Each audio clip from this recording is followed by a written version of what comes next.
Hey, yo, what up, YouTube family? It's your boy Ewalk, aka E.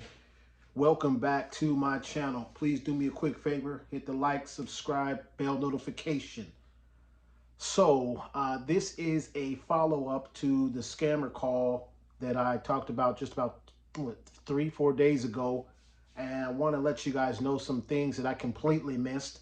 My wife did record the call on the little voice memo on the iPhone, and I went back through it, and I tell you what, y'all, I completely just, I don't know if it's because I woke up right away um, when she told me to come to the front room and listen to the call. I don't know what I did wrong, but I got duped. I told y'all I got duped. I felt duped.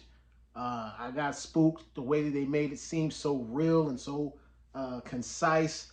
Um, they played me like a yo-yo. I ain't gonna even front. You know what I'm saying? Like, if it had been out on the street and not a phone call, even a letter, I don't think I'd have had the same response that I had. So what I want to do is help people out there that may get this phone call. I'm not certain what state you're in, and if this is only happening in Oregon, if it's happened all over the United States. Uh, I, I I have a list of things that took place, and I hope this can help you for your future. And if you just stay tuned in, it won't be a long video, but it will be a helpful video. I hope I can add some value to your life today. If it doesn't happen to you, it could happen to somebody else, and maybe you might get a call because they don't know what to do. But I'm telling you right now, these dudes are clever. These dudes do have your information. These dudes do know exactly what to how to kind of manipulate you in a way that benefits them. And now that I think about it, most of them was probably reading off a script. Most of them are probably reading off a script. But at the time, again, just not being cognitively aware of what was going on, still kind of got the fuzz from a nap, waking up from a nap, and then went from a fuzz and a nap to straight adrenaline rush to straight, cortisol just going all through my body, had me frantic and panicked. So without further ado, the first thing that I like to say is that under no circumstances, and I talked to my homeboy, like I said, he's a lieutenant with the Portland Police Bureau, and after the call and everything, I talked to him, and one of the things that is for certain on the list in the agenda is that under absolutely no circumstance can a law officer or anybody in law enforcement ask you for money. It's a no-no. 100% cannot happen. But when I was listening to it, for whatever reason, the way they talk fast, manipulating, just they're crafty at what they do. I didn't even consider that. Like, why is a police officer and them trying to get me to go somewhere and pay some money? I didn't consider it at the time, but looking back on it, and after talking to my homeboy, that's one of the first things. So number one, no law enforcement. So you get a call and they start talking about money and they law enforcement, you can just hang up. Or you can stay on it and play with them knowing that it's all false. The second thing after I went back through the video, or rather the call, was they called my wife's phone first, which is odd. So you called my wife's phone, but you was looking for me, and the numbers are pretty close to the same. So I didn't even consider that because the message they left was on my wife's phone, and that's why she called me into the room and was like, "Hey, yo, can you please come listen to this?" And then the urgency in her voice too kind of messed me up a little bit too, if we're being honest. She had this crazy urgency, and because I was like, "Oh man, I hope it ain't somebody that died, my mom in the hospital." I was thinking all kind of stuff. But the second thing again was that they called her phone. That's off. If you're looking for me, you should have my information, which they did not in total. They did have it partially. They did have my name. They did have actually my address. And I come to find out when I talked to the non-emergency number here in Oregon, um, they have all that information. If you own a home and you pay in taxes, they have that information. Even if you don't own a home and you're paying taxes, they're going to have that information. Just like they have the actual officer's information as far as his first and last name, and they were able to manipulate. Um, excuse me. They were able to manipulate me on that one. So the second thing is they called my wife's phone. The third thing was, which I didn't catch on until again I listened to it a couple times over and over again. Throughout the whole call, they kept saying, "I don't have any further information uh, pertaining to your case," but then would go on and go, "Well, you didn't show up to a court date for the malpractice lawsuit," and I was just like, "Hmm." I said, "But what is this about?" I kept saying, "What is this about? I don't understand. I don't get it. What is this about?"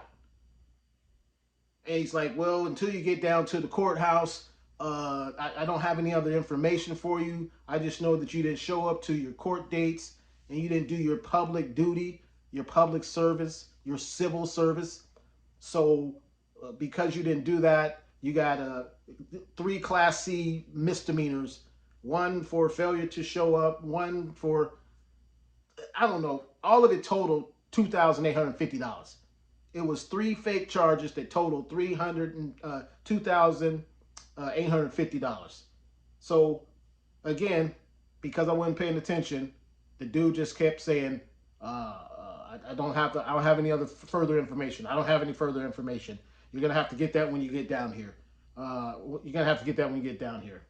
So that was the third thing.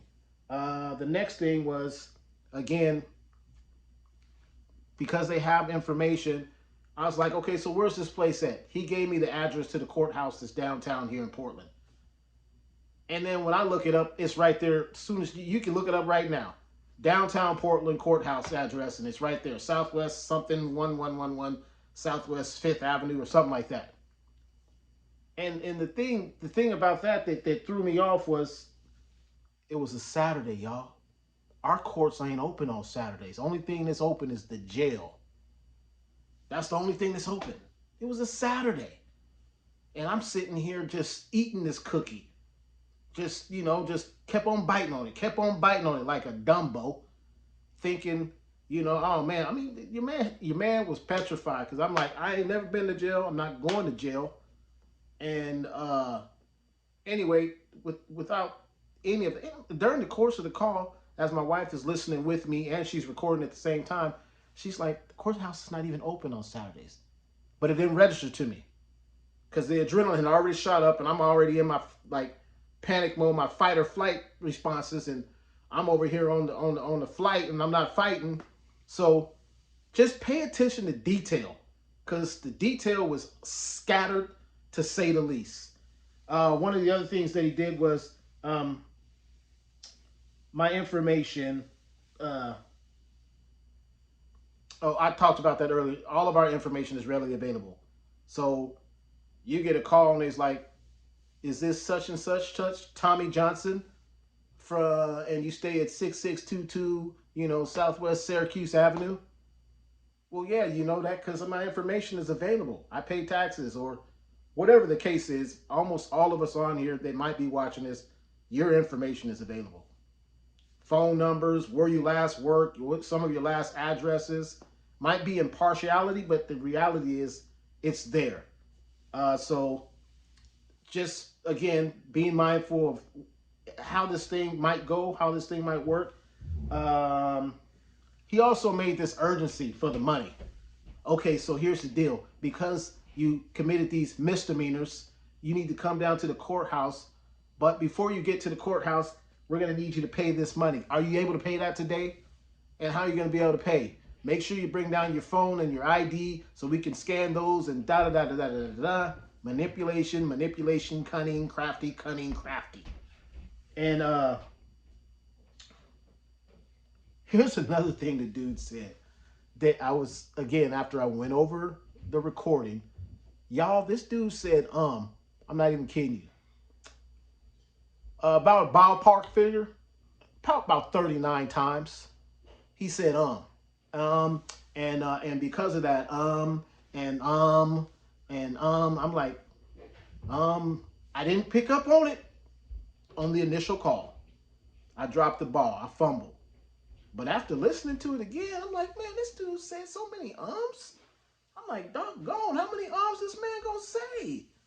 So the thing, man, just little nuances, little things that you might not pick up because you're nervous and anxious. Just all these things. I hope these tips are gonna help you out. Um, there's a lot of stuff that was clearly missed on my part. You know, I got played like a fool. Makes me mad because I, kind of pride myself on doing the right thing and making certain that I dot my I's and cross my T's. And in that moment, I didn't. So I missed quite a bit. Uh, then the dude said this during the call. Never heard of this before in my life. There is a preset appearance fee to show up in court. A preset appearance fee? Like I had to show up for a ticket before. You just show up when they tell you to show up.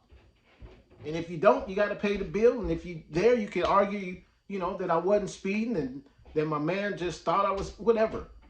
But there's no preset appearance fee. And then he was like, you got to go by this kiosk and then scan the kiosk. And when you scan the kiosk, you show your state ID and you scan the kiosk and you pay the $28.50 there. And then you can show up to court and they'll deal with it from there. You won't do any jail time. Oh my gosh, bro, y'all, I dropped the ball. I missed so much and just didn't understand in the heat of the moment that I was being scammed. And by the grace of God,